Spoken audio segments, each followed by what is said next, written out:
अध्याय 1 कुरुक्षेत्र के युद्ध स्थल में सैन्य निरीक्षण। धृतराष्ट्र ने कहा, हे संजय, धर्मभूमि कुरुक्षेत्र में युद्ध की इच्छा से एकत्र हुए मेरे तथा पांडु के पुत्रों ने क्या किया? संजय ने कहा, हे राजन, पांडु पुत्रों द्वारा सेना की व्यूह रचना देखकर राजा दुर्योधन अपने गुरु के पास गया और उसने ये शब्द कहे, हे आचार्य, पांडु पुत्रों की विशाल सेना को देखें, जिसे आपके बुद्धिमान शिष्य द्रुपद के पुत्र ने इतने कौशल से व्यवस्थित किया है। इस सेना में भीम तथा अर्जुन के समान युद्ध करने वाले अनेक वीर धनुर्धर हैं, यथा महारथी युयुधान, विराट तथा द्रुपद। इनके साथ ही धृष्टकेतु, चेकितान, काशीराज, पुरुजित, कुंतीभोज तथा शैब्य जैसे महान शक्तिशाली योद्धा भी हैं। पराक्रमी युधामन्यु, अत्यंत शक्तिशाली उत्तमौजा, सुभद्रा का पुत्र तथा द्रौपदी के पुत्र, ये सभी महारथी हैं।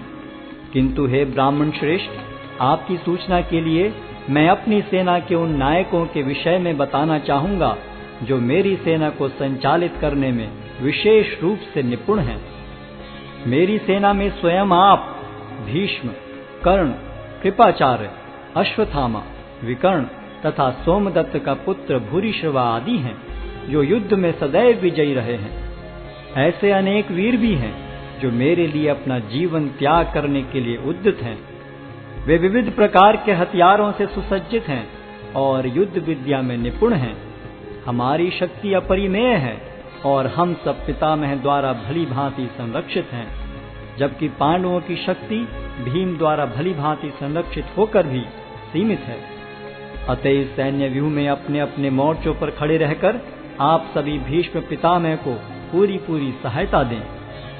तब कुरुवंश के वयोवृद्ध परम प्रतापी एवं वृद्ध पितामह ने सिंह गर्जन किसी ध्वनि करने वाले अपने शंख को उच्च स्वर में बजाया, जिससे दुर्योधन को हर्ष हुआ। तत्पश्चात शंख, नगाड़े, बिगुल, तुरही तथा सिंह सहसा एक साथ बज उठे। वह समवेत स्वर अत्यंत कोलाहलपूर्ण था। दूसरी ओर से श्वेत घोड़ों द्वारा खींचे जाने वाले विशाल रथ पर आसीन कृष्ण तथा अर्जुन ने अपने अपने दिव्य शंख बजाए। भगवान कृष्ण ने अपना पांचजन्य शंख बजाया, अर्जुन ने देवदत्त शंख तथा अति भौजी एवं अति मानवीय कार्य करने वाले भीम ने पौंड्र नामक भयंकर शंख बजाया। हे राजन, कुंती पुत्र राजा युधिष्ठिर ने अपना अनंत विजय नामक शंख बजाया तथा नकुल और सहदेव ने सुघोष एवं मणिपुष्पक शंख बजाए। महान धनुर्धर काशीराज, परम योद्धा शिखंडी, धृष्टद्युम्न, विराट, अजय सात्यकी, द्रुपद, द्रौपदी के पुत्र तथा सुभद्रा के महाबाहु पुत्र आदि सबों ने अपने अपने शंख बजाए। इन विभिन्न शंखों की ध्वनि कोलाहल पूर्ण बन गई, जो आकाश तथा पृथ्वी को शब्दायमान करती हुई धृतराष्ट्र के पुत्रों के हृदय को विदीर्ण करने लगी। उस समय हनुमान से अंकित ध्वजा लगे रथ पर आसीन पांडु पुत्र अर्जुन अपना धनुष उठाकर तीर चलाने के लिए उद्यत हुआ। हे राजन, धृतराष्ट्र के पुत्रों को व्यूह में खड़ा देखकर अर्जुन ने श्री कृष्ण से ये वचन कहे। अर्जुन ने कहा, हे अच्युत, कृपा करके मेरा रथ दोनों सेनाओं के बीच ले चलें, जिससे मैं यहाँ उपस्थित युद्ध की अभिलाषा रखने वालों को और शस्त्रों की इस महान परीक्षा में जिनसे मुझे संघर्ष करना है उन्हें देख सकूं। मुझे उन लोगों को देखने दीजिए जो यहाँ पर धृतराष्ट्र के दुर्बुद्धि पुत्र दुर्योधन को प्रसन्न करने की इच्छा से लड़ने के लिए आए हुए हैं। संजय ने कहा, हे भरतवंशी, अर्जुन द्वारा इस प्रकार संबोधित किए जाने पर भगवान कृष्ण ने दोनों दलों के बीच में उस उत्तम रथ को लाकर खड़ा कर दिया। भीष्म, द्रोण तथा विश्व भर के अन्य समस्त राजाओं के सामने भगवान ने कहा कि हे पार्थ, यहाँ पर एकत्र सारे कुरुओं को देखो। अर्जुन ने वहां पर दोनों पक्षों की सेनाओं के मध्य में अपने चाचा ताऊओं, पितामहों, गुरुओं, मामाओं, भाइयों, पुत्रों, पौत्रों, मित्रों, ससुरों और शुभ चिंतकों को भी देखा। जब कुंती पुत्र अर्जुन ने मित्रों तथा संबंधियों की इन विभिन्न श्रेणियों को देखा तो वह करुणा से अभिभूत हो गया और इस प्रकार बोला। अर्जुन ने कहा, हे कृष्ण, इस प्रकार युद्ध की इच्छा रखने वाले अपने मित्रों तथा संबंधियों को अपने समक्ष उपस्थित देखकर मेरे शरीर के अंग कांप रहे हैं और मेरा मुख सूखा जा रहा है।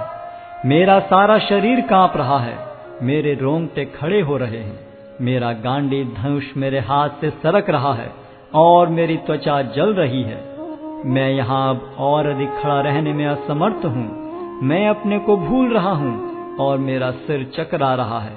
हे कृष्ण, मुझे तो केवल अमंगल के कारण दिख रहे हैं। हे कृष्ण, इस युद्ध में अपने ही स्वजनों का वध करने से न तो मुझे कोई अच्छाई दिखती है और न मैं उससे किसी प्रकार की विजय, राज्य या सुख की इच्छा रखता हूँ। हे गोविंद, हमें राज्य, सुख अथवा इस जीवन से क्या लाभ, क्योंकि जिन सारे लोगों के लिए हम उन्हें चाहते हैं वे ही इस युद्ध भूमि में खड़े हैं। हे मधुसूदन, जब गुरुजन, पितृगण, पुत्रगण, पितामह, मामा, ससुर, पौत्रगण, साले तथा अन्य सारे संबंधी अपना अपना धन एवं प्राण देने के लिए तत्पर हैं और मेरे समक्ष खड़े हैं, तो फिर मैं इन सब को क्यों मारना चाहूंगा, भले ही वे मुझे क्यों न मार डालें। हे जीवों के पालक, मैं इन सबों से लड़ने को तैयार नहीं, भले ही बदले में मुझे तीनों लोग क्यों न मिलते हों। इस पृथ्वी की तो बात ही छोड़ दें। भला धृतराष्ट्र के पुत्रों को मारकर हमें कौन सी प्रसन्नता मिलेगी। यदि हम ऐसे आतताइयों का वध करते हैं तो हम पर पाप चढ़ेगा। अतः यह उचित नहीं होगा कि हम धृतराष्ट्र के पुत्रों तथा उनके मित्रों का वध करें। हे लक्ष्मीपति कृष्ण, इससे हमें क्या लाभ होगा और अपने ही कुटुंबियों को मारकर हम किस प्रकार सुखी हो सकते हैं। हे जनार्दन, यद्यपि लोक से अभिभूत चित्त वाले ये लोग अपने परिवार को मारने या अपने मित्रों से द्रोह करने में कोई दोष नहीं देखते, किंतु हम लोग जो परिवार के विनष्ट करने में अपराध देख सकते हैं, ऐसे पाप कर्मों में क्यों प्रवृत्त हों। कुल का नाश होने पर सनातन कुल परंपरा नष्ट हो जाती है और इस तरह शेष कुल भी अधर्म में प्रवृत्त हो जाता है। हे कृष्ण, जब कुल में अधर्म प्रमुख हो जाता है तो कुल की स्त्रियां दूषित हो जाती हैं और स्त्रीत्व के पतन से हे वृष्णिवंशी अवांछित संतानें उत्पन्न होती हैं।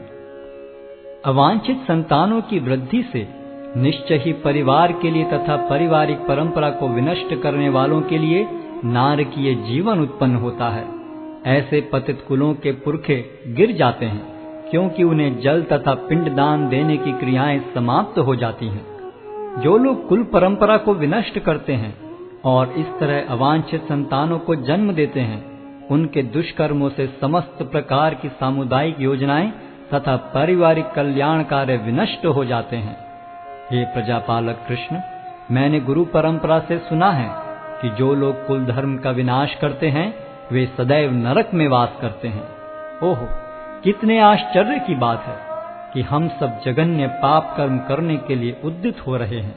राज्य सुख भोगने की इच्छा से प्रेरित होकर हम अपने ही संबंधियों को मारने पर तुले हैं। यदि शस्त्रधारी धृतराष्ट्र के पुत्र मुझ निहत्थे तथा रणभूमि में प्रतिरोध न करने वाले को मारें तो यह मेरे लिए श्रेयस्कर होगा।